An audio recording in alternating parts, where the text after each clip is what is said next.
అందరికీ నమస్కారం. ఈరోజు మనం చెప్పుకోబోయే కథ మూడవ భర్త. కథలోకి వెళ్ళబోయే ముందు మీరు కనుక మన ఛానల్ని ఫస్ట్ టైం చూస్తున్నట్లయితే తప్పకుండా మన ఛానల్ని లైక్ చేయండి, షేర్ చేయండి, సబ్స్క్రైబ్ చేయండి, బెల్ ఐకాన్ క్లిక్ చేసి ఆల్ అనే బటన్ని ప్రెస్ చేయడం మర్చిపోకండి. మన ఛానల్లో మంచి మంచి కంటెంట్తో ఉన్న స్టోరీస్ చాలా ఉన్నాయి. ఆ స్టోరీస్ మీరు వినకపోతే ఒకసారి విని ఆనందించండి. నచ్చిన కథల్ని మీ ఫ్రెండ్స్, ఫ్యామిలీ మెంబర్స్తో తప్పకుండా షేర్ చేసుకోండి. ఛానల్ని విజిట్ చేసిన ప్రతి ఒక్కళ్ళు తప్పకుండా ఒక మంచి లైక్ చేసి ఒక మంచి కమెంట్ పెట్టి తప్పకుండా ఛానల్ని సబ్స్క్రైబ్ చేసుకుంటే ఇలాంటి ఎన్నో మంచి మంచి కథలు మీరు వినాలనుకుంటే నేను అప్లోడ్ చేయగానే నోటిఫికేషన్ మీ దాకా రావడానికి అది హెల్ప్ అవుతుంది.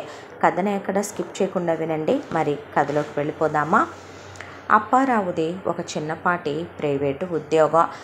తల్లిదండ్రుల ద్వారా సంక్రమించిన స్థిరచరాస్తులు అంటూ అర్థనా పైసా కూడా ఏవీ లేవు అప్పారావుకి. చెప్పాలంటే నిజానికి సొంత ఇల్లు కూడా లేదు. ఇక అప్పారావు తల్లిదండ్రులు యుక్త వయసుకు వచ్చిన కొడుక్కి అతను చదివిన డిగ్రీకి ఏదో ఒక ప్రైవేట్ ఉద్యోగం వచ్చింది కాబట్టి పెళ్లి చేసేయాలి అనుకున్నారు. దాంతో వాళ్ళ స్థాయికి, స్తోమతకి, స్థితిగతులకి సరిపోయే సంబంధాన్ని వెతుక్కోవాలని చెప్పి వెతికితే పూర్ణ దొరికింది. పూర్ణ అన్ని విధాల అప్పారావుకి, అప్పారావు తానా అంటే తానా అంటది, తందానా అంటే తందానా అంటది.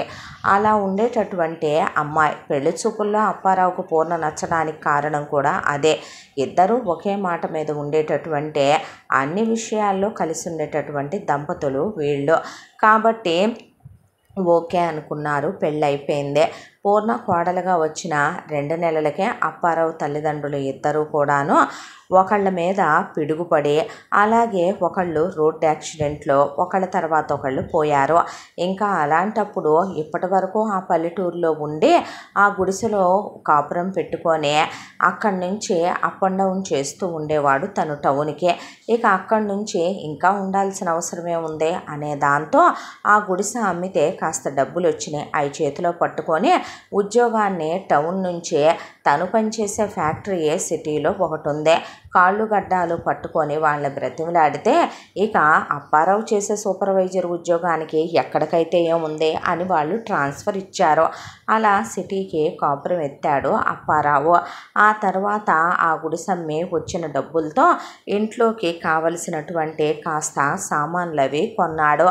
కొన్న తర్వాత తన కోసం ఒక బండి కొనుక్కున్నాడు. కొనుక్కొని పెళ్ళాం మెళ్ళోకి ఒక తాళి గొలుసు, నల్లబూసలు, ఒక జత దిద్దులు, 2 గాజులు కొని ఇక సంసారాన్ని మొదలు పెట్టుకున్నారు. బ్యాంకీలో 1 లక్ష రూపాయలు ఎటుపోయి ఎటొస్తాయోనని చెప్పి అలా దాచుంచాడు. కాలచక్ర ప్రవాహంలో పూర్ణకి పుట్టింటి వాళ్ళు ఇచ్చినటువంటి స్థిరచరాస్తులు 10 పైసలు కూడా లేవు. వాళ్ళు ఏ పండక్కో పబ్బానికో కూతురు అల్లుడు వెళ్ళినప్పుడు చేయగలిగింది ఒకటే. ఉండేది పల్లెటూరులో కాబట్టి పచ్చళ్ళు, కారాలు, వడియాలు, అప్పడాలు అవి ఇవి మాత్రం పప్పు, ఉప్పు పంపిస్తూ ఉండేవాళ్ళు. ఏడాదికో 2-3 సార్లు అవి పెట్టి ఇటు అప్పారావు జీతం వస్తూ ఉంటుంది కాబట్టి ఇంటెద్దలు, కరెంటు బిల్లులు అవి కట్టుకుంటూ మొగుడు పెళ్ళాం మొత్తానికి సంసారాన్ని బాగానే ఈదుకొస్తూ ఉండేవాళ్ళు. అంతా దాంట్లో పూర్ణ గర్భవతి అయ్యింది. పెళ్ళైన 3 ఏళ్లకి. ఆ 3 సంవత్సరాలు వీళ్ళే కావాలని ఆపుకున్నారు కాంట్రాసెప్టివ్స్ యూజ్ చేసి.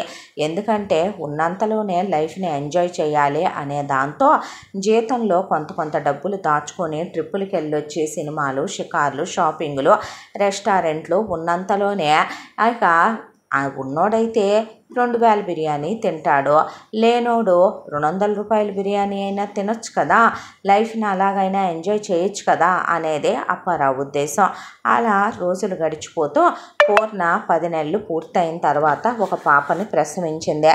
మొదటి కాన్పు పుట్టింటి వాళ్ళు ధర్మం ప్రకారం వాళ్లే పెట్టుకోవాలి కాబట్టి వాళ్లే పెట్టుకున్నారు. అయితే అల్లుడికి అంత పెద్ద జీతం కాదు కాబట్టి పూర్ణ తల్లిదండ్రులు కూతురు పక్షపాతులు కాబట్టి భారం ఎక్కడ అల్లుడి మీద పడిపోద్దామోనని కొడుకుల నోరు కొట్టి తట్టగొట్టి బుట్టగొట్టి పూర్ణకి 2 డెలివరీ అయ్యేంత వరకు కొడుకులకి పెళ్ళిళ్ళు చేయకుండా వాళ్ళ జీతాలు దాచి మరీ ఈ పూర్ణకి 2వ పురుడు కూడా పోశారు. 2వ పురుడులో పూర్ణకి కొడుకు పుట్టాడు. మొదటి కాన్పులో పుట్టినటువంటి పాపకి జానకి అని, ఆ తర్వాత పుట్టిన పిల్లాడికి మహేష్ అని పూర్ణ వాళ్ళు పేర్లు పెట్టుకున్నారు.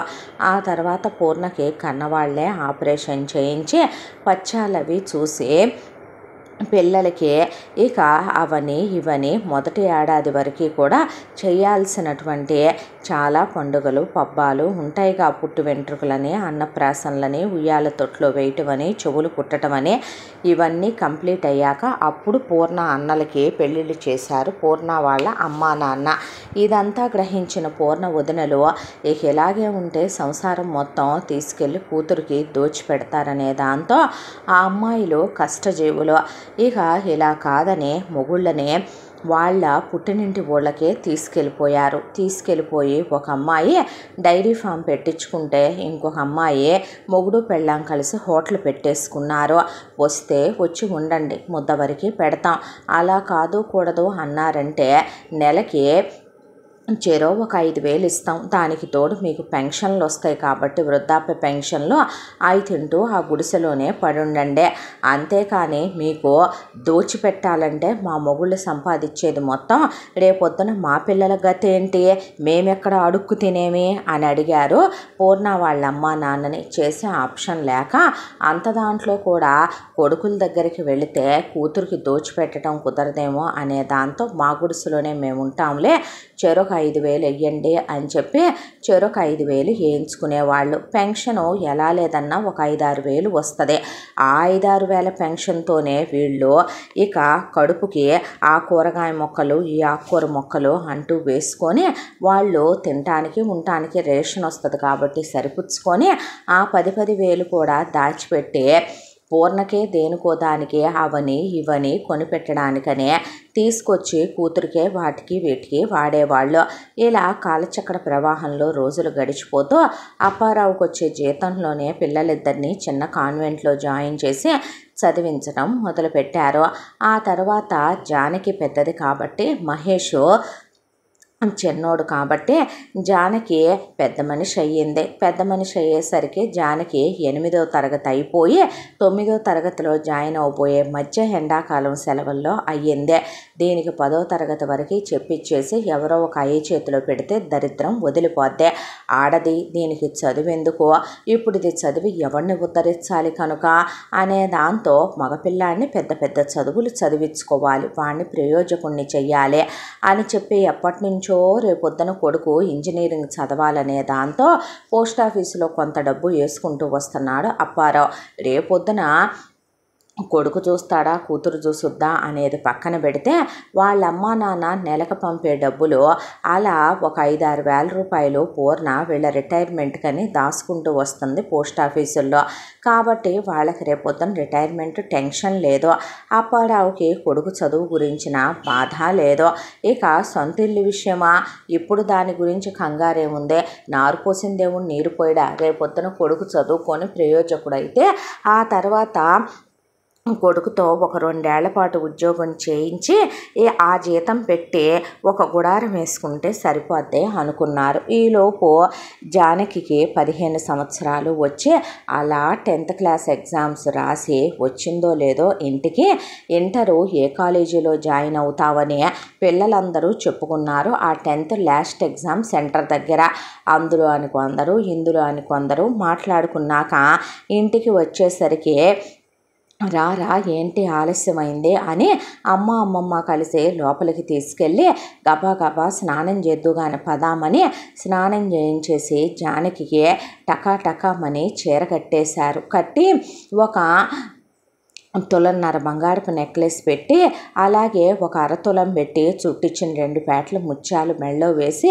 గబగబా ఇక చెవలకి అంత సన్నగా ఉండేటటువంటి జోకాలు పెట్టి చేతుల నిండా మట్టి గాజులేసి మొహాన ఎంత బొట్టు పెట్టి కుంకుమ పెట్టి టకటక తల్లో ఇన్ని పూలు పెట్టి తీసుకెళ్ళి కూర్చోబెట్టారు. ఆ అమ్మాయికి అసలు ఏమీ అర్థం కాల. చూస్తే ఎదురుగా ఒక అతని పక్కన ఎవరో ఇద్దరు మనుషులు, మరి కొంతమంది మనుషులు, ఇంకో ఇద్దరు, మొత్తం వెరసి 5గురు కూర్చున్నారు. వెళ్ళి వాళ్ళ కాళ్ళకి దండం పెట్టు అనే అబ్బాయిని పలకరించు అంటే ఆ అమ్మాయికి అసలేమీ అర్థం కాలేదు. అతనికి కూడా నమస్కారం పెట్టింది. ఆ వచ్చిన వాళ్ళకి దండం పెడితే కాఫీలు టిఫిన్లు ఇప్పించారు. కూర్చోబెట్టారు.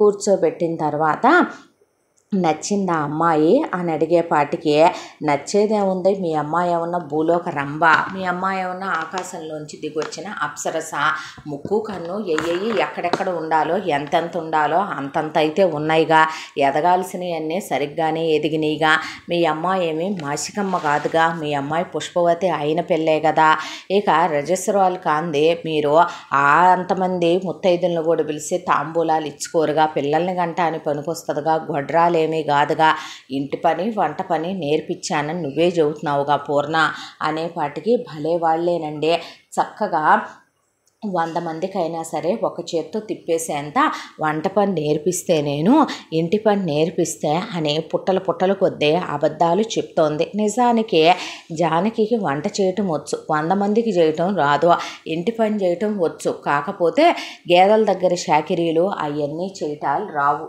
ఎందుకంటే వాళ్ళ ఇంట్లో అవన్నీ లేవు కూడా కాబట్టి. ఆ తర్వాత సరే మాకు చూడటానికి ముక్కు కన్ను బాగానే ఉంది కాబట్టి, ఇక మా అబ్బాయికి 30 ఏళ్ళు, ఈ పిల్లకి 15 ఏళ్ళు కదా, కాబట్టి ఆ మాత్రం తేడా ఉంటే మంచిదేలే, మగాడికి వయసు ఎక్కువైనా కోరికలు తగ్గో, ఆడదానికి ఎటో 50లు వచ్చి ఇక ఆ తర్వాత కోరికలు పోయేయే కదా, మొగుడు కోసమనేగా ఇదయ్యేది, ఏ ఆడదైనా కూడా సరిపుచ్చుకొని పోవాలి సంసారాలన్నాక. బాగున్నారు ఈడు జోడు జంట, ముహూర్తాలు పెట్టించి పెళ్లి ఖర్చులు పెట్టుకోండి, పెళ్లి ఖర్చులు పెట్టుకొని బట్టలు అయ్యుకొని పెళ్లి చేసి పంపండి అని చెప్పారు వాళ్ళు. వెళ్ళిపోయిన తర్వాత అమ్మయ్య వచ్చిన తొలి సంబంధమే మీ అమ్మాయికి ఓకే అయిపోయిందని చుట్టుపక్కల వాళ్ళు అనేసి వెళ్ళారు.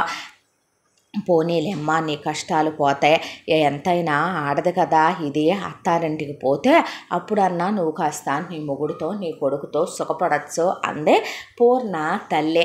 అసలు ఆ అమ్మాయికి ఏమీ అర్థం కాలేదు, అంతా దాంట్లో కూడాను. అలా నిలువుగుడ్లు వేసుకొని చూస్తూ ఏం జరుగుతుందమ్మమ్మ అని అడిగితే ఏం జరగటం ఏంటే, ఆ వచ్చిన అబ్బాయి పేరు ప్రసాద్, ఆ పక్కనే కూర్చున్న వాళ్ళిద్దరూ వాళ్ళ అమ్మ నాన్న అవతలోళ్ళు వాళ్ళేపు చుట్టాలే, నీకు పెళ్లి సంబంధం చూస్తున్నావు, నువ్వు పెద్ద మనిషి అయిన కాడి నుంచి వెతికితే పాపం మీ అమ్మ నాన్న ఇప్పటికి దొరికింది సంబంధం, చూడటానికి కత్త మనిషి బాగానే ఉంటావు కదా, దాంతో వాళ్ళు కట్నమేమి వద్దన్నారు, నీకు 15 కదా, ఆ అబ్బాయికి 30 ఏళ్ళు, ప్రైవేటు ఉద్యోగమే ఓ ఫ్యాక్టరీలో చేస్తాడు, నెలకు 30,000 వస్తుందంట, సొంత కొంపే ఉందే, అమ్మా నాన్నలకి ఒక కొడుకు ఒక కూతురు, వాళ్ళు ఇక కూతురికి పెళ్ళైపోయి అత్తగారింటికి వెళ్ళిపోయింది, కొడుకుగా ఈ అబ్బాయికే ఆ 2 గదుల ఇల్లు కూడా పెడతారంట వాళ్ళు, అత్తామామలతో జాగ్రత్తగా ఉండి సంసారం దిద్దుకెళ్ళు, మొగుడు చెప్పినట్టుగా ఏనో నిండా 17 ఏళ్ళు వచ్చేపాటికి ఇద్దరిని గానేసి ఆపరేషన్ చేపించేసుకుంటే ఆ తర్వాత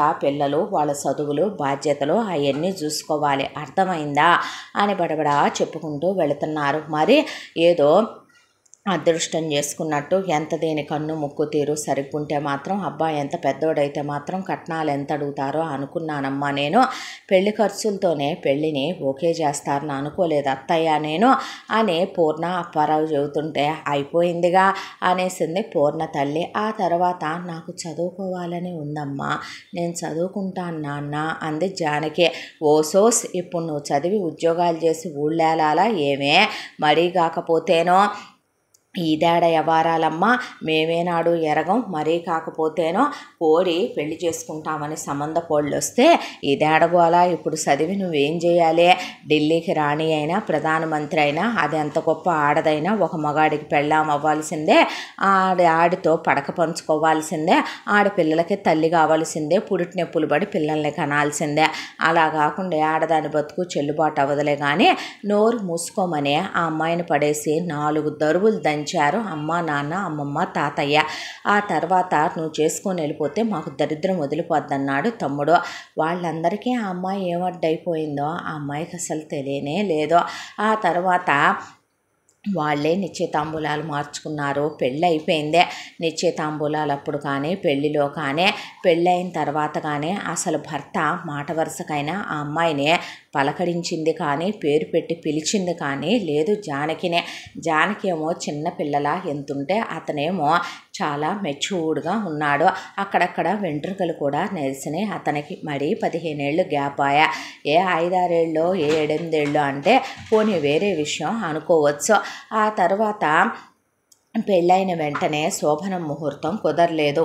అత్త నా దగ్గర పడుకుందువు కానిరా, మీకు శోభనాలు అయ్యేంత వరకు నువ్వు వాడితో మాట్లాడకూడదు, వాడి గదిలోకి వెళ్ళకూడదు అన్నారు.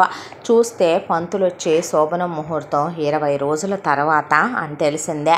ఆ 20 రోజులు నువ్వు ఇంట్లో ఉండి ఏం చేస్తావురా అని ప్రసాద్ వాళ్ళ నాన్న పోపో ఉద్యోగానికి అన్నాడు.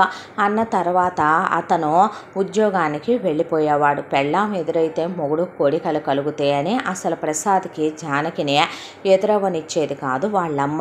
అమ్మాయి అయి తీసురా ఈ తీసురా అని ప్రసాద్ వాళ్ళ నాన్న అంటాం, అమ్మాయి ఆ పంజుడు ఈ పంజుడు అని ప్రసాద్ వాళ్ళ అమ్మంటాం తప్ప అసలు ప్రసాద్ని ఆ అమ్మాయి ఎదురుపడి చూడటం కానీ మాట్లాడించడం కానీ ఆ 20 రోజుల్లో జరగలేదు. ఆ తర్వాత శోభనానికి ముహూర్తం ఏ రోజు పెట్టారో ఆ రోజు రానే వచ్చింది.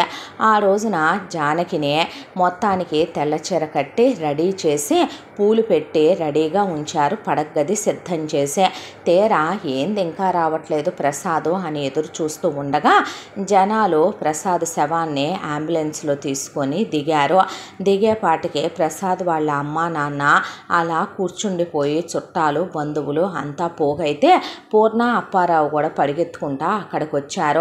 మీ అమ్మాయి నష్టజాతకురాలు, ఈ దరిద్రపు దాన్ని మేము ఏమంటా చేసుకున్నామో కానీ ఈ దరిద్రపుది మా కొడుకుని మింగేసిందమ్మా, లేదంటే మా కొడుకు మా కళ్ళ ముందు ఉండేవాడు అని ఆ అమ్మాయిని ఒకవైపున పడేసి జుట్టంతా పీకి పూలన్నీ పీకి పడేసి బొట్టు చెరిపి గాజులు పగలగొట్టే అక్కడే ఆ అమ్మాయిని పడేసి పిచ్చి కొట్టుడు కొట్టి వదిలిపెట్టారు ప్రసాద్ వాళ్ళ అమ్మ తోబుట్టువు వీళ్ళంతా కూడా. అసలు జానకి అలా స్తంభించిపోయి గోడ కానుకొని కూర్చుండిపోయింది. ఆ అమ్మాయిలో ఏ స్పందన లేదో. అసలు అతను ఎవరో ఆ అమ్మాయికి 1 నెల రోజుల క్రితం దాకా తెలియదు. వచ్చారు, పెళ్లి చూపులు అన్నారు, వీళ్ళు కొట్టారు, నిశ్చితాంబూలాలు అన్నారు. అసలు తన వయసు పెళ్లి వయసేనా? అతను తన్ని ఎలా పెళ్లి చేసుకోవాలనుకున్నాడు, చేసుకున్నాడో తీసుకొచ్చి ఇక్కడ పడేశారు. శోభన ముహూర్తాలు కుదరలేదన్నారు. 20 రోజులు అత్త ఇంటి పని అలవాటు అవ్వాలి, వంట పని అలవాటు అవ్వాలని అత్త పెద్ద పెద్దగా గదుముతో అత్త ఒకవైపున పనులు చేయించడం, మామ ఒకవైపున కాఫీలు ఎత్తురా టీలు ఎత్తురా అనే వంట మనిషిని చేయటం అయిపోయింది. శోభనం ముహూర్తాలు అన్నారు, అతను పోయాడన్నారు, శవాన్ని తెచ్చి అక్కడ పడుకోబెట్టారు. ఎంత దాంట్లో వీళ్ళందరూ పడేసి కొడుతున్నారు. అమ్మా నాన్నలైనా దగ్గరికి తీస్తారనుకుంటే దరిద్రపు ముండా. ఏమంట దరిద్రపు జాతకంతో పుట్టావో ఏమో, వదిలిపోయావులే అనుకుంటే పట్టుమనే 20 రోజులు తిరిగేసరికి శని పట్టినట్టు పడుతున్నావు దరిద్రపు దానా మా బతుకులకే అని చెప్పి ఆ అమ్మాయిని చావగొట్టి వదిలిపెట్టారు. చనిపోయిన అతన్ని చూసే ఆ అమ్మాయి కళ్ళల్లో చుక్క కన్నీళ్లు లేవు. అసలు అతని ముఖమైనా ఆ అమ్మాయి చూస్తేనేగా అతనితో కన్నీళ్లు రావాలన్నా మనకేదైనా అటాచ్మెంటో బాండింగో ప్రేమగా పలకరించుకునే ఓ పిలుపో ఓ పలకరింతో ఏదో ఒకటి ఉండాలి. పెళ్ళైన ఈ ఇన్ని రోజుల్లో ఒక్కరోజు ఆ అమ్మాయి ప్రసాద్తో మాట్లాడింది లేదు, ప్రసాద్ ఆ అమ్మాయిని పలకరించింది లేదు. కనీసం ఆ అమ్మాయిని తిన్నావా తినలేదా అని అడిగింది లేదు. ఆ అమ్మాయిని చూసి ఒక చిరునవ్వు నవ్వింది లేదు. అసలు అతని ముఖమే ఆ అమ్మాయి చూడండి. ఆ అమ్మాయి గుండెకి అతను భర్త అని ఒక స్పందన కలిగి ఎలా ఏడుస్తుంది. ఏడవ్వే ఏడువనే పూర్ణ గట్టిగా ఆ అమ్మాయికి తొడపాశాలు పెట్టేసి నొప్పులు పుట్టే చోట తిప్పేసి ఏడిసేలాగా చేశారు. అంత్యక్రియలు అయిపోయిన తర్వాత ఇంకేముంది, దినదివస కార్యక్రమాలు అయిపోయి ఆ అమ్మాయిని విధవం చేసి కూర్చోబెట్టారు. అంత చిన్నపిల్లకి పసుపులు రాసి కుంకాలు రాసి పూలు పెట్టి అద్దాల్లో చూపించి అవన్నీ తెంచిపోసి తెల్లచీర కట్టి కూర్చోబెట్టారు ఆ అమ్మాయినే. అసలు మొగుడు ఫోటోకి బొట్టు పెట్టి పక్కన పెట్టారు. తన లైఫ్ ఏంటో ఆ అమ్మాయికి నెక్స్ట్ తన జీవితంలో ఏం జరగబోతుందో అర్థం కాలేదో. మీ ఇంట్లోనే పాచి పని చేసుకుంటూ పడుంటదిలే, ఉంచేసుకోండి ఇక్కడే. మీ అబ్బాయి ఎంతైనా తాళి కట్టాడు, ఎంత కాదన్నా ఇప్పుడు మీ కోడలే కదా అని పూర్ణ అప్పారావు ఏదో చెప్పబోతే, మూసుకోవమ్మా చాలే కానీ కొడుకే పోయిన తర్వాత ఇదేమవుద్ది మాకు అసలు, రేపొద్దున ఇది వయసులో ఉంది, దీన్ని ఇంట్లో పెట్టుకుంటే నా మొగుడికి ఏ రోజో తాగొచ్చి తిక్క పుట్టిందనుకో, నాకు 50 ఏళ్ళు దాటుతున్నాయి, నా మీదకు బదులు దీని మీదకి వాడు కన్ను మరలి ఇప్పుడు వాడు కోడలికి కడుపు చేసి కోడలికి దింపుతాడు వారసుల్నే. నా కూతురికి నా అల్లుడున్నాడు, వయసులో ఉన్నాడు, నా కూతురు వచ్చి వెళ్తా ఉంటుంది.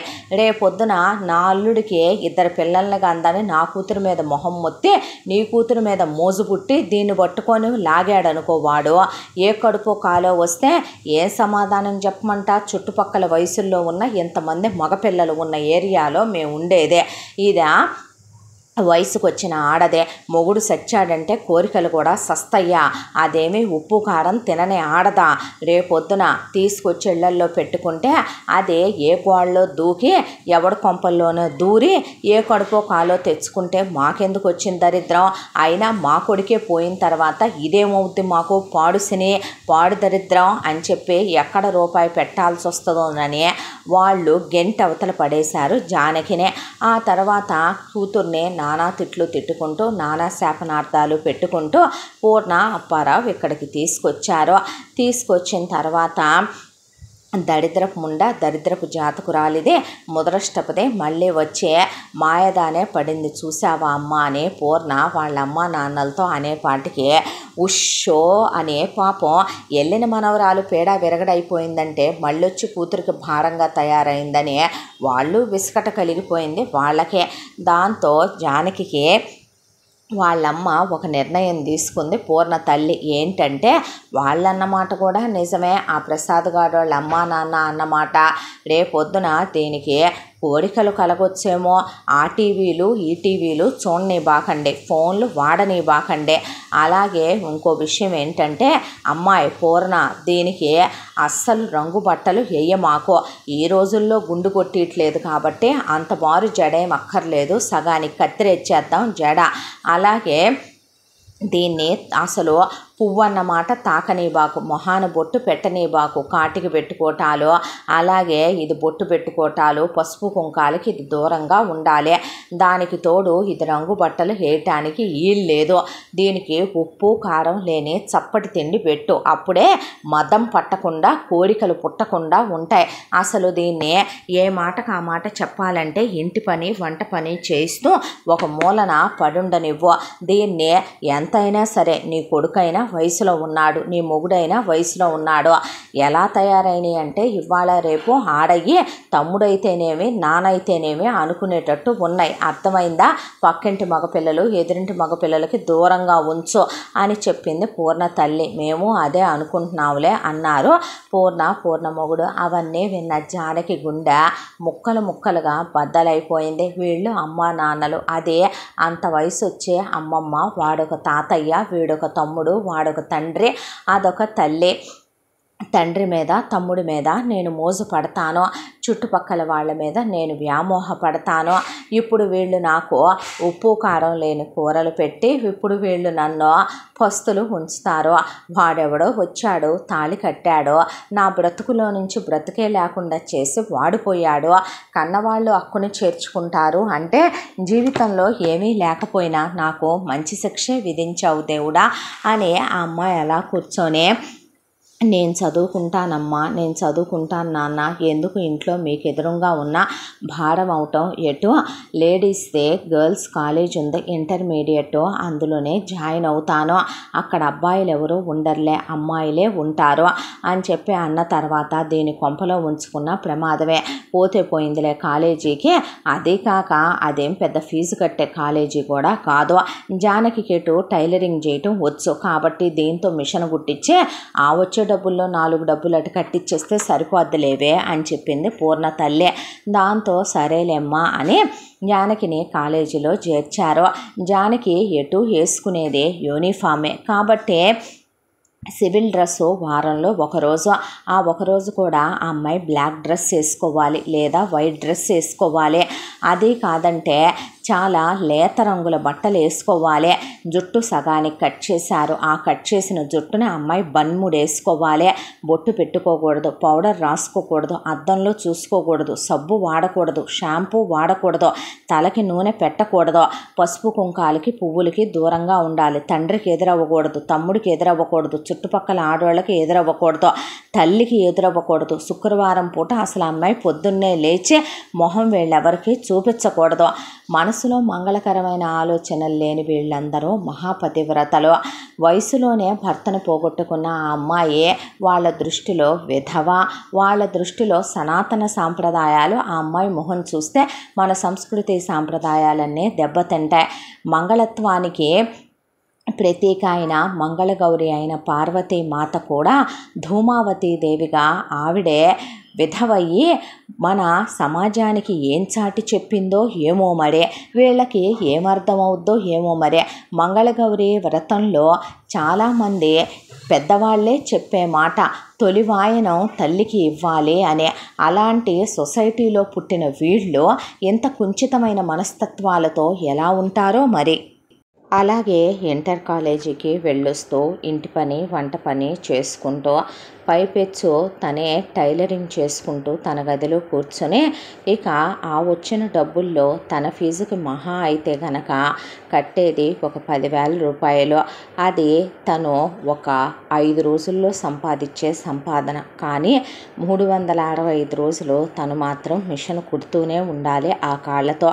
ఆ డబ్బులు ఏమవుతున్నాయని తనకి అమ్మా నాన్నల్ని అడిగే హక్కు లేదు. పొద్దున్నే తనకి అన్నం వార్చిన గంజి బ్రేక్ఫాస్ట్. ఆ తర్వాత తను కాలేజీకి వెళ్ళేటప్పుడు మజ్జిగన్నం కలిపి పెట్టుద్ది తల్లి, దాంట్లో ఉప్పు కూడా ఉండదు. సాయంకాలం కాలేజీ నుంచి వచ్చిన తర్వాత తను తినేదే మళ్ళీ అంత అన్నంలో మజ్జిగ పోసుకొని, ఆ తర్వాత ఇంటి పని వంట పని అంతా అయిపోయిన తర్వాత రాత్రికి గంజి పంపుతారు. ఆ గంజిలో అంత అన్నం వేసి ఉప్పు కూడా వేయకుండా అది తాగేసి మిషన్ కుట్టుకోమని చెప్పుద్ది తల్లి. ఎంత దాంట్లో ఈ నోటికి ఉప్పు కారం పులుపు తీపి లాంటి షడ్రుచులు మాయమైపోయి ఎంతో దూరం అయిపోయింది. డబ్బులు పోనీ తన దగ్గర పెట్టుకొని తనేమైనా ఒక 10 రూపాయలు పెట్టి కొనుక్కొని తినే యోగం రాత తనకి ఉండవు. ఎందుకంటే టైలరింగ్కి బట్టలు ఇచ్చేవాళ్ళు తల్లికే ఇస్తారు. తను కుట్టిన తర్వాత పసుపు నీళ్లు చల్లి ఎత్తుకెళ్తారు ఆ ముత్తైదువలు. తీసుకెళ్ళి డబ్బులు అమ్మకే ఇస్తారు. ఆ డబ్బులు ఆవిడే వాడుద్దే. తనకి కాలేజీలో తండ్రే తెచ్చి డబ్బులు కడతాడు. కాలినడకతోనే వెళ్ళొస్తుంది. దేనికైనా అవసరం అన్నా తమ్ముడొచ్చి అదేం అవసరమో కనుక్కొని మరీ కట్టెళ్తాడు కాలేజీలో. కాబట్టి ఒక్క రూపాయి చేతిలో ఉండదు. ఇలా 2 సంవత్సరాల ఇంటర్ చదువు పూర్తయింది. ఈలోపు ఇక ఎట్టకేలకి తను ఇంజనీరింగ్ చదువుకోవాలనుకుంది. ఎంసెట్లో చాలా మంచి ర్యాంక్ వచ్చింది. నిన్ను ఎవడు చదివిస్తాడు, ఏం పెట్టి చదివిస్తాడో, ఇంజనీరింగ్ వద్దు ఏమీ వద్దులే కానీ మూసుకొని డిగ్రీలో జాయిన్ అవ్వమన్నాడు తండ్రి. ఆ మాటకి తల్లి వత్తాసు పలికింది. అమ్మమ్మ తాతయ్య దాన్ని రూఢీ చేసేశారు. ఇక వీళ్లతో వాదించి ప్రయోజనం లేదనుకున్న జానకి డిగ్రీ లేడీస్ కాలేజ్లో జాయిన్ అయింది. అక్కడ జానకి ఎప్పట్లాగానే యూనిఫామ్లోనే వెళ్ళేదే, ఎప్పట్లాగానే ముడికి బన్ వేసుకునే వెళ్ళేదే. ఈ రోజుల్లో ముఖాన బొట్టు పెట్టుకోపోవటం ఒక ఫ్యాషను. అమ్మాయిలు కొత్తదనంగా కనిపిస్తే అదొక అట్రాక్షను. చూడటానికి ముక్కు మొహం బాగుండి ఏవేవి ఎంతెంత ఇవ్వాలో దేవుడు అంతంత ఇచ్చినా ఒక ఆడపిల్లకి అందం కూడా చేటే అనేలాంటి రోజులు ఇవే. బాగోపోతే కురువు పంటారు, బాగుంటే అందరి కళ్ళు ఆ ఆడపిల్ల మీదే ఉంటాయి. దాంతో జానకి కాలేజీకి వెళ్ళినా ఎవరితోనూ ఫ్రెండ్షిప్లు చేసేది కాదు. ఎందుకంటే ఎవరి మనసులు ఎలాంటివో, లేనిపోయిన ప్రాబ్లమ్స్ కొని తెచ్చుకొని తన్నులు తినే ఓపిక తన శరీరానికి లేదు.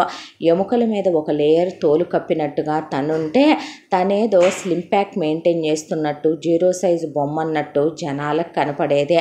తిండి లేక రక్తం చచ్చిపోయి పాలిపోతే అదేదో బ్యూటీ అన్నట్టు, అదేదో తను మెరిసిపోయే రంగు అన్నట్టు జనం ఫీల్ అయ్యేవాళ్ళు.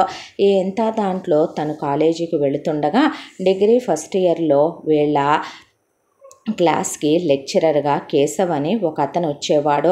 అతనికి ఒక 26-27 వయసు. రీసెంట్గానే పీజీ అయిపోయి జాయిన్ అయినట్టున్నాడు లెక్చరర్గా. జానకి తన హద్దుల్లో తనుండే అతన్నే గురుదేవో భవ అన్నట్టు గురువులానే చూసేదే.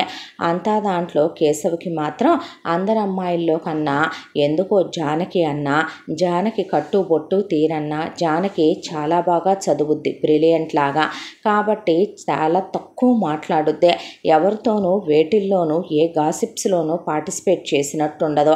అయితే క్లాస్లో ఉంటుంది, లేదంటే గనక ఇక వెళ్ళి లైబ్రరీలో కూర్చొని బుక్స్ తీసుకొని చదువుకుంటుంది. అదే కాదు కుదరలేదు అంటే పుస్తకాలు తీసుకొని వెళ్ళి అక్కడ వాళ్ళది గ్రౌండ్ ఉంటే ఓ చెట్టు కింద కూర్చొని చదువుకుంటూ కనపడుద్ది కేశవ్కి. కాబట్టి ఆ అమ్మాయి మీద అనుకోకుండానే మనసు పారేసుకున్నాడు కేశవ్. కేశవ్ దృష్టిలో జానకి అందరమ్మాయిల్లాగానే డిగ్రీ చదువుకోవటానికి వచ్చే ఒక అమ్మాయి. ఆ అమ్మాయికి ఓ పెళ్ళయిందని, భర్త పోయాడని, విడో అనే పర్సనల్ విషయాలేవి కేశవ్కే కాదు ఆ కాలేజ్లో ఎవరికీ తెలియదు. ఆ తర్వాత అలా జానకి 3 సంవత్సరాల డిగ్రీ కంప్లీట్ అయిపోయింది. కాలేజీ ఉమెన్స్ కాలేజ్ అన్నప్పుడు బయట మెన్లు చాలామందే ఉంటారు అమ్మాయిలకి సైట్ వేయటానికి. చాలామంది అబ్బాయిలు జానకి మీద ఇంటెన్షన్ పే చేసిన, జానకి వెనకాల ఫాలో అయినా ఎవరి వైపు జానకి కన్ను తిప్పి కూడా చూసేది కాదు. అది కూడా చాలాసార్లు ఫాలో అయి మరి పర్సనల్ ఇన్వెస్టిగేషన్లో తెలుసుకున్నాడు కేశవ్. అంటే జానకి అందరిలాగా ప్రేమలకి వాటికి సెట్ అయ్యే అమ్మాయి కాదు అనే. కాలేజీలో తను చెప్తే 10 మంది 10 రకాలుగా అనుకుంటారనే దాంతో ఎటు డిగ్రీ కంప్లీట్ అయిపోయింది. కాబట్టి జానకి వాళ్ళ ఇంటికి ఒక రోజున కేశవ్ వాళ్ళ అమ్మ నాన్నల్ని తీసుకొని వెళ్ళాడు. వెళ్ళి జానకి అప్పుడు కాలేజ్లో ఉందే, తను మాత్రం జానకి వాళ్ళ ఇంటికి వెళ్ళాడు. సో కేశవ్ వచ్చినట్టు జానకి తెలియదు. వెళ్ళి పూర్ణ అప్పారావులతో, మీ అమ్మాయి జానకి నా స్టూడెంట్ అండి, తనంటే నాకు చాలా అభిమానం, నేను తన్ని ఇష్టపడుతున్నాను, నేను తన్ని వివాహం చేసుకుందాం అనుకుంటున్నాను, మీరు అనుమతిస్తే అని చెప్పి, మాకు కానీ కట్నం అక్కర్లేదని, చూడటానికి పిల్ల బంగారు బొమ్మలా ఉంటుందంట కదా అని, మా అబ్బాయి వాళ్ళు మాకు 2 కొడుకులు 2 కూతుళ్ళు అని, 2 కూతుళ్ళకి పెళ్ళిళ్ళు అయిపోయినాయి. పెద్ద అబ్బాయి ఆల్రెడీ వేరే ఊళ్ళో గవర్నమెంట్ జాబ్ చేసుకుంటూ సెటిల్ అయిపోయాడు. వీడికే లెక్చరర్గా ఉద్యోగం చేయటం ఇష్టమని ఈ ఊళ్ళో ఉద్యోగానికి జాయిన్ అయ్యాడు. మేము ఇదే ఊళ్ళో కేశవ్ దగ్గరే ఉంటాము, చిన్న కొడుకు అని ప్రేమ ఎక్కువ మాకనే వాళ్ళు చెప్పుకుంటూ వెళుతూ ఉండగా, ఒక్క నిమిషం అండి అని పూర్ణ అప్పారావు లోపలికి వెళితే, అప్పారావు మన అమ్మాయికి అంతకుముందు పెళ్ళయిందని, అది విధవరాలని వీళ్ళకి తెలియదు అనుకుంటా పూర్ణ అనేసరికి వెంటనే పూర్ణ పుట్టింటికి ఫోన్ చేసింది, ఇలా సంబంధం వచ్చింది అని. వాళ్ళేమీ తెలియకుండా అలా మౌనంగా ఉన్నప్పుడు మీరు చెప్పమాకండి, మెదలకుండా ఊరుకోండి, 1000 అబద్ధాలు ఆడైనా ఓ పెళ్లి చేయమన్నారు, దాన్ని అలా ఇంట్లో ఎన్నాళ్ళని కూర్చోబెట్టుకుంటారు, రేపు కొడుకు పెళ్లి కావద్దా, కోడలు రావద్దా, రేపొద్దున ఒకవేళ ఇదేదైనా కాలు జారి ఏ తడికలపేటలోనో వెళ్ళి కాపురాలు పెడితే పోయేది మీ పొరువేనని మొగుడు పెళ్ళాం గుర్తుపెట్టుకోండి అని పూర్ణ అమ్మ నాన్న ఫోన్ పెట్టేశారు. దాంతో వాళ్ళెటు తెలియనట్టు ఉన్నారు కాబట్టి మనం తెలియనట్టే ఉందాం, నువ్వేమీ చెప్పబాకు, సంబంధం అంటున్నారుగా, కట్నాలు కానుకలు వద్దంటున్నారుగా, చేసి తోలేస్తే దరిద్రం వదిలిపోద్దే అంది పూర్ణ. సరే నీ ఇష్టం అన్నాడు అప్పారావు. ఆ తర్వాత అలాగేనండి, మీరే వచ్చి ఇంటికి అడిగారు అంటే మీరు మీ ఔన్నత్యం మాకు అర్థమవుతుంది, మా అమ్మాయి మీ ఇంటి కోడలు కావటం మా అమ్మాయి అదృష్టం, అంటే మేము కట్నాలు ఇచ్చుకోలేమంటే మాకొద్దమ్మా, పెళ్లి ఖర్చులు పెట్టి పెళ్లి చేయండి చాలు అని చెప్పారు కేశవ్ వాళ్ళ అమ్మా నాన్న. సరేనని చెప్పి ఇంటికి వచ్చింది జానకి. వచ్చాక మీ లెక్చరర్ కేశవ్ అంట నిన్ను ప్రేమిస్తున్నాడంట, 3 సంవత్సరాలుగా నిన్ను ఇష్టపడుతున్నాడంట, అంటే అతన్ని ఒక గురువుగా తప్ప, అతన్ని తనకి చదువు చెప్పే ఒక మాస్టారిగా తప్ప ఆ అమ్మాయి ఏ రోజు కూడా అతన్ని అసలు ఆ యాంగిల్లో చూసిందే లేదు. అమ్మ ఇప్పుడు ఈ పెళ్ళిళ్ళు అవన్నీ ఎందుకు, నేను పీజీ చేద్దాం అనుకుంటున్నాను, తర్వాత నా భవిష్యత్తు గురించి నేను ఆలోచించుకుందాం అనుకుంటున్నాను. అయిన పెళ్ళి చాలదా, నా జీవితంలో మిగిల్చిన చీకటి చాలదా, మా నెత్తి మీద నువ్వు గుదిబండల్లే, మా గుండెల మీద నువ్వు కుంపటెల్లే కూర్చుందో కానీ తల్లి, వెనకమాల మాకు ఇంకా మహేష్ గారి బాధ్యత లేదు. మరి వాడి చదువు అవ్వాలి, వాడికి ఉద్యోగం రావాలి, మేము కొంప కొనుక్కోవాలి, ఇంకా వాడికి పెళ్ళాం రావాలి. నువ్వు ఇలా కొంపలో పడి ఏడుస్తుంటే వాడికి ఎవడే పిల్లనిస్తాడో, వాడు దరిద్రపు ముఖం దాన చేసుకొని వెళ్ళిపోవా, వాళ్ళకై వాళ్లే వచ్చి మరీ అడిగారు, నీ దరిద్రాన్ని వాడినెత్తికి రాసుకుంటానంటున్నాడు, వాడికి నిన్ను చేసుకోవటం ఇష్టమంట. అంటే నువ్వు అంతకుముందు జరిగినవన్నీ సారికి చెప్పావా, కాలేజీలో ఎవరికీ తెలియదు అని అడిగింది జానకి. మొత్తం చెప్పామమ్మా అన్నాడు అప్పారావు. నిజంగా చెప్పావా నాన్న అంటే నువ్వు చచ్చినంత ఒట్టే జానకి, చెప్పామనే నెత్తి మీద చెయ్యేసి ప్రమాణం చేశారు అమ్మ నాన్నలో.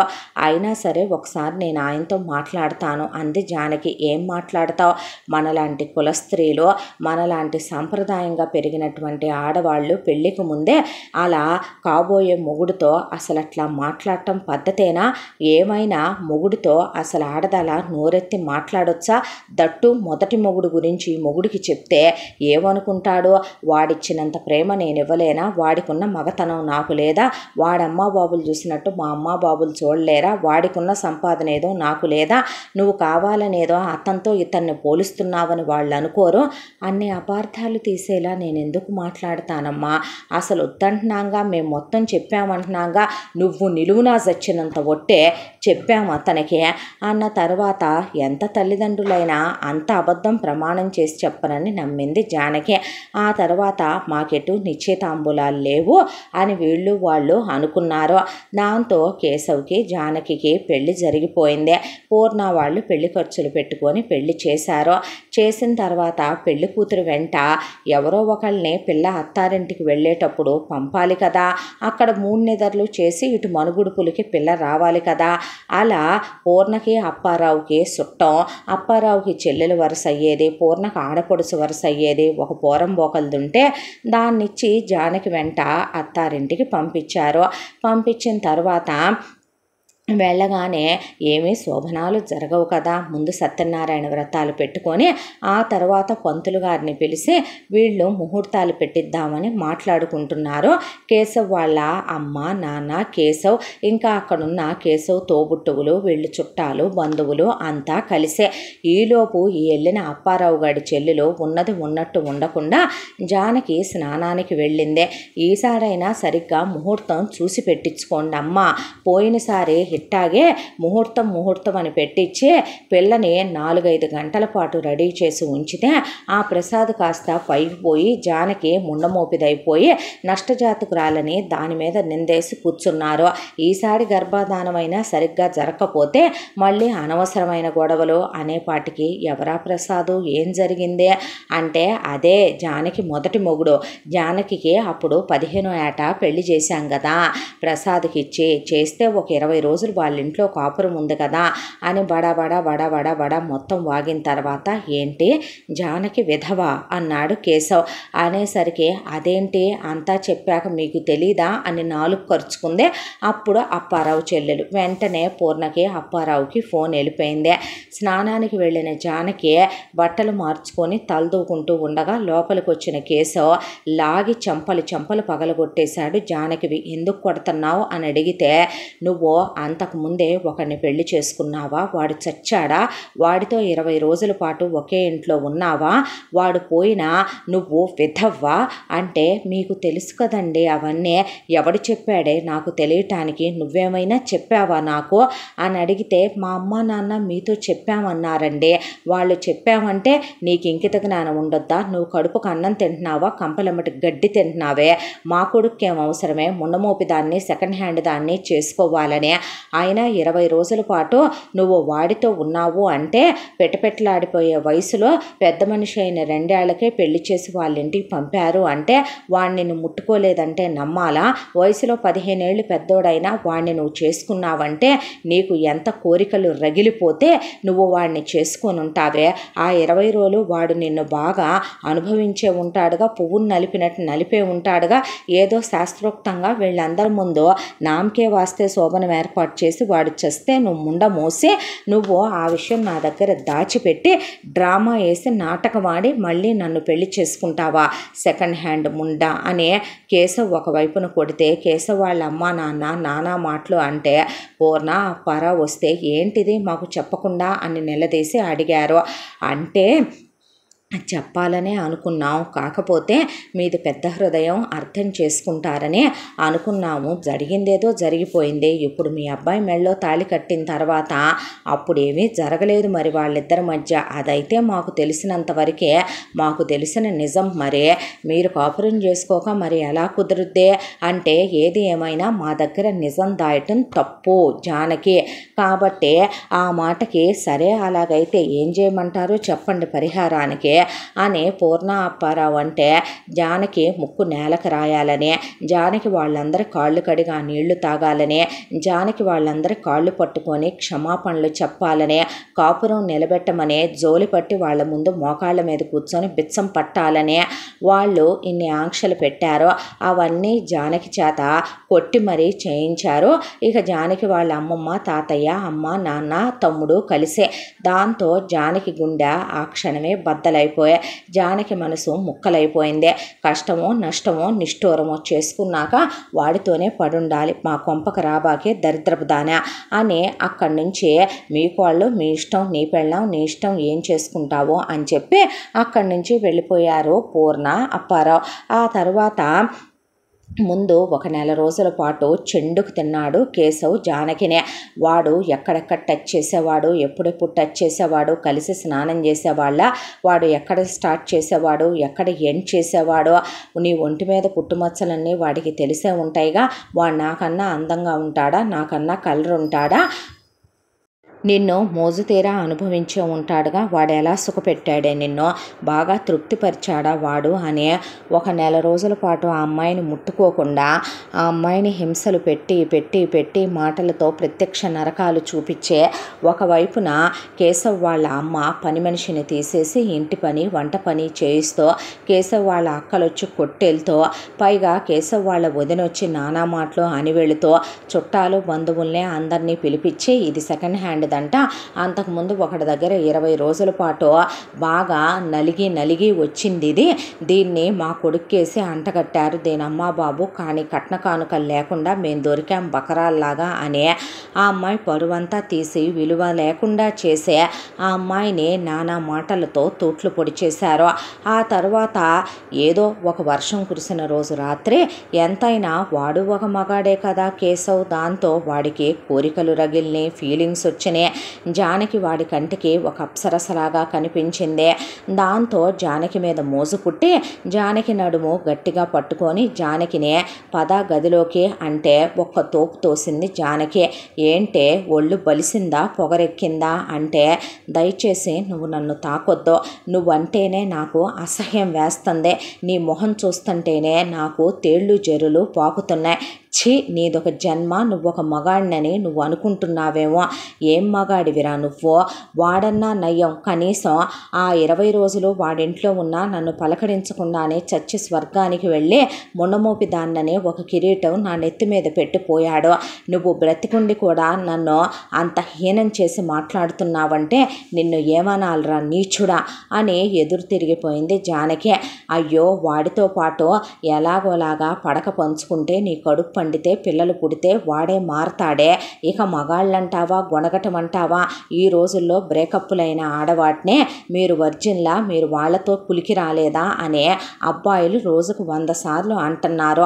అమ్మాయిలు కాంప్రమైజ్ అయిపోట్లా, ఇక కొంతమంది అబ్బాయిలకి డివోర్స్లు అయితేనో, ఎంగేజ్మెంట్లు క్యాన్సిల్స్ అయితేనో, అంతకుముందు బ్రేకప్పులు అయితేనో అమ్మాయిలు రోజుకు 500-600 సార్లు దెప్పుతూ ఉంటారు. అబ్బాయిలు కాంప్రమైజ్ అవ్వట్లా, మూసుకొని చేసుకుంటా వెళ్తేనే సంసారాలు, ఇలా రచ్చకెక్కుతావా ఏంటే అంటే మీకు అనవసరం ఆ విషయం అనేసింది జానకి. ఆ తర్వాత రాకపోవుగా మా చేతికి దొరకపోవుగా అని పూర్ణ అప్పారావు వెళ్ళిపోతే ఎటూ తన్ను ముట్టుకొనివ్వటం లేదనే దాంతో టార్చర్ పెట్టడం మొదలుపెట్టాడు కేశవ్ జానకినే. కేశవ్లో ఉన్న చాలా గుణాలు అప్పుడే బయటకు వచ్చినాయి. కేశవ్కి స్మోకింగ్ అలవాటు ఉంది, డ్రింకింగ్ అలవాటు ఉంది, విచ్చలవిడిగా అమ్మాయిలతో తిరుగుతాడు, డైరెక్ట్గా ఇంటికే తీసుకొస్తాడు. వాళ్ళ అమ్మ నాన్న ఏమనరో. వాళ్ళ నాన్న ఈ రోజుకి కూడా ఉంపుడు గత్తెల్ని ఇంటికి తెచ్చుకుంటాడు. వాళ్ళమ్మ మగాళ్ళతో ఓవర్ క్లోజ్గా ఉంటుంది, ఓవర్ ఫ్రెండ్షిప్పులు చేస్తుంది. అసలు విలువలేనటువంటి నీచమైన దిగజారిపోయినటువంటి కుటుంబం వీళ్ళదే. ప్రసాద్ వాళ్ళ అమ్మ నాన్నదే ఒక టైప్ ఆఫ్ మెంటాలిటీ అయితే వీళ్ళది భరించరానటువంటి ఒక నీచమైనటువంటి కుటుంబం. అలాంటి కుటుంబంలో ఆ అమ్మాయిని మానభంగమే చెయ్యాలని, స్నానం చేసేటప్పుడు ఆ అమ్మాయిని మీద పడే ఆగం చెయ్యాలని, ఆ అమ్మాయిని చాలా రకాలుగా టార్చర్ చెయ్యాలని, లొంగ తీసుకోవాలని హింసలు పెట్టి కొట్టి తిట్టి వాతలేసి కారం ముద్దలే తినిపించే ఆ అమ్మాయిని కాపురం చేస్తావా లేదా అని ఆ అమ్మాయిని ఎక్కడ పడితే అక్కడ కొరికేసి గాజు పెంకుల మీద నడిపించి సిగరెట్లతో కాల్చే ఏం చేసినా సరే జానకి మాత్రం చచ్చినా లొంగలేదు కేశవ్కి. అలా 2 సంవత్సరాల కాలం గడిచిపోయిన తర్వాత ఇది మరి మొండిదానిలాగా ఉంది, పెంకిదానిలాగా ఉందని ఒక రోజున అమ్మాయిని మానభంగం చెయ్యాలనుకున్నాడు. పోలీస్ కేసు పెడతానని ఆ అమ్మాయి బట్టలన్నీ చించేసిన తర్వాత నానా రచ్చ చేసేసి తోసవతల పడేసింది జానకి. దాంతో ఇది ఎంతకీ లొంగట్లేదో, ఇంకా దీన్ని నేను ఇంట్లో ఉంచుకొని ఏం చేయను, రేపొద్దున నీకంటూ పిల్లలు పుట్టొద్దా ఏంట్రా అనేసరికి పెద్ద పంచాయతీ పెట్టి జానకి వాళ్ళ అమ్మా నాన్నని పిలిపించి అక్కడికక్కడే కాగితాలు రాసుకొని ఇక లాయర్ గారి ద్వారా విడాకులు తీసేసుకొని జానకిని మొగుడుండంగానే తాళి తెంచేసి విధవని చేసి మళ్ళీ గెంట్ అవతల పడేశారు కేశవ్ వాళ్ళు. ఆ తర్వాత ఇక జానకిని పూర్ణ అప్పారావు యాజ్ యూజువల్గానే ఇంటికి తీసుకెళ్ళి చిత్త కొట్టేసి మళ్ళీ ఆ అమ్మాయి బ్రతుకు ఇదివరకట్లాగా యథామామూలే. ఆ అమ్మాయి మళ్ళీ తన టైలరింగ్ ఏదో తను చేసుకుంటూ నేను ఉద్యోగానికి వెళతాను అని చెప్పి ఒకవైపున ఉద్యోగానికి వెళ్ళొస్తూ ప్రైవేటుగా పీజీ చేసుకోవటం మొదలుపెట్టింది జానకి. ఎంత దాంట్లో ఒక మొగుడు వాడేసి వచ్చాడు, ఒక మొగుడు దీన్ని వద్దని వదిలేశాడు, ఇంకా దీనికి 3వ పెళ్ళేం చేస్తామో, అదేదో ఇంట్లోనే పడుండి అలా ఉద్యోగం చేసుకుంటూ మిషన్ కుట్టుకుంటూ ఇంటి పని వంట పని చేసి పెడుతూ పని మనిషి వంట మనిషి బాధ లేదు. ఆ తర్వాత ఎటు పిల్లాడికి పెళ్ళైపోద్ది కాబట్టి వాడి పిల్లలకి ముడ్లు మూతులు కడుక్కుంటూ ఆయాగా పడుంటుందిలే ఈ బేవర్స్దే, ఇంకా ఎన్ని పెళ్ళిళ్ళు చేస్తాం దీనికి అని పూర్ణ అప్పారావు కూల్ అనుకున్నారు. ఈలోపు ఇక జానకి మొహం మీద కొట్టినట్టు చూపించాలనే దాంతో కేశవ్ వెంటనే పెళ్లి చేసుకున్నాడు. ఆ చేసుకున్న పెళ్ళాం అయితే కేశవ్కి దొరికింది, కానీ ఒక 2 పిల్లలు పుట్టిందాకా సైలెంట్గా ఉండి తర్వాత కేశవ్ ఇలా ఉంపుడు గత్తెల్ని తీసుకురావటం, వాళ్ళమ్మ తీసుకురావటం, ఆ కోడల మీద కూడా రెచ్చిపోవటం ఇలా చేసేసరికి ఆ అమ్మాయి ఏమే జానకిలాగా మెతక మనిషి కాదు. దాంతో వాళ్ళ పుట్టింటి వాళ్ళు 2 ట్రాక్టర్లు 2 లారీలు వేసుకొచ్చి గృహహింస దగ్గర నుంచి అన్ని కేసులు పెట్టి కేశవ్ వాళ్ళ అమ్మా నాన్ననే కేశవ్ వాళ్ళ తోబుట్టువుల్ని జైల్లో తోయించి తుక్కు రేగొట్టి కేశవ్ని కూడా తుక్కు కింద బాధించి ఓ చెయ్యి కాలు ఎరగదీయించి కట్లేయించి తీసుకెళ్ళి వాళ్ళ ఊళ్ళోనే తొక్కి అవతల పడేసి అక్కడ ఒక కాలేజీ ఉంటే అక్కడ ఉద్యోగం ఇప్పించి దాంతోపాటు అమ్మా నాన్నలకి ఫోన్ చేయటానికి వీల్లేదు, వాళ్ళ మొహం చుట్టానికి వీల్లేదు, నెలకు ఒక 5,000 రూపాయలని వాటా కింద పంపించు, అంతకు మించి ఎగస్ట్రాలు చేసావంటే తలకాయ పగిలిపోద్ది నీకనే వెళ్ళి కాలేజీ దగ్గర మాట్లాడి జీతం పెళ్ళాన్ని తీసుకుంటూ ఇంటికి రాగానే పిల్లల ముడ్లు మూతులు వాడే కడుక్కుంటూ ఇంటి పని వంట పని చేసుకుంటూ ఒకవైపున పెళ్ళాన్ని తంతే పడుతూ సెకండ్ హ్యాండ్ వెధవా అనే ఉంపుడు గత్తెల వెంట తిరిగిన వెధవా అనే ఎన్ని మాటలన్నా మూసుకొని ఊరుకుంటూ కుక్కని కొట్టినట్టు కొడుతూ మధ్య మధ్యలో బావమరుదులు వచ్చే, వదినొచ్చి, మరదలు వచ్చి, అత్తగారోళ్ళు వచ్చి, అత్తింటి వైపు చుట్టాలు వచ్చి నానా మాటలన్నా భరిస్తూ పొద్దున సాయంత్రం ట్యూషన్లు పెట్టుకొని ఆ ట్యూషన్ల మీద వచ్చే డబ్బులు కూడా రూపాయి లెక్క కట్టి పెళ్ళానికే ఇస్తూ మొత్తానికి కేశవ్ బ్రతుకు అలా సాగిపోతోంది. ఈ ఇంత దాంట్లో మాత్రం జానకి ఒకవైపున ఉద్యోగం చేసుకుంటూ ఒకవైపున టైలరింగ్ చేస్తూ ఇక ఆ జీతం పూర్ణ అప్పారావే లాక్కుంటారు. ఈలోపు జానకి పీజీ చేసుకోవటం మొదలుపెట్టింది. ఈ ఇంతకాలంలో కూడా జానకి తమ్ముడు మహేష్ది ఇంజనీరింగ్ అయిపోయి వాడు చదివిన చదువుకి, వాడికున్న బ్యాక్లాగ్స్కి, వాడికున్న వ్యసనాలకి, వాడు అమ్మాయిల్ని తిప్పేసిన దానికి వాడికి మొత్తానికి ముక్కుతూ మూలుగుతూ వచ్చింది నెలకి 40,000 రూపాయలు ఉద్యోగం. వచ్చి రాగానే ఇన్నాళ్ల నుంచి వాడు ఒకదాంతో ప్రేమాయణం నడుపుతున్నాడు. వాడు 6th క్లాస్ రోజుల నుంచే. దాంతో కొన్ని వందల సార్లు ఇంటిమేషన్లు అయిపోవటం కూడా అయిపోయి దాని అమ్మ బాబులు బాగా లో క్లాస్ వాళ్ళు ఉండేదే అసలు ఒక అలగా ఏరియాలో స్లమ్ములో. వాళ్ళు మా అమ్మాయి బతికేం కావాలి, ఇప్పుడు మా అమ్మాయి సంగతి ఏంటి, మా అమ్మాయికి మీ అబ్బాయి కడుపు చేశాడని ఇంటి మీదకి వస్తే భలే పనేనే, మా అబ్బాయి ఇష్టపడ్డప్పుడు మీ అమ్మాయి మా ఇంటి కోడలు అని చెప్పి పూర్ణ అప్పారావు కలిసి మహేష్ ప్రేమించిన వసంత అనే దానికి పెళ్లి చేశారు. ఆ తర్వాత ఇక వసంతతో మహేష్ కాపురం పెట్టుకొని వెంటనే 2 పిల్లల్ని కనేశాడు 2 సంవత్సరాల్లో. జానకి పీజీ కంప్లీట్ అయిపోయింది. వచ్చిన వసంత అత్తకు తగ్గ కోడలు. ఇక మహేష్ గురించి చెప్పేదే ఉంది, వాడి జీతం ఇంట్లోకి రూపాయి ఇవ్వడు. అప్పారావు ప్రస్తుతానికి ఉద్యోగం చెయ్యాలి కాబట్టి వాళ్ళిద్దరి ఖర్చుల కోసం ఉద్యోగం చేసుకుంటున్నాడు. ఇంత దాంట్లో జానకి కోచింగ్ సెంటర్కి వెళ్ళి కోచింగ్ తీసుకొని అసలు వస్తుందని ఊహించలేదు. గవర్నమెంట్ జాబ్కి రాసిందే. దేవుడు మరి తన ఎందున ఉన్నాడో ఏమో కానీ రెవెన్యూ డిపార్ట్మెంట్లో చాలా మంచి పోస్ట్ వచ్చింది జానకికే. వచ్చి రాగానే జానకి ఆనందానికి అవధులు లేవు.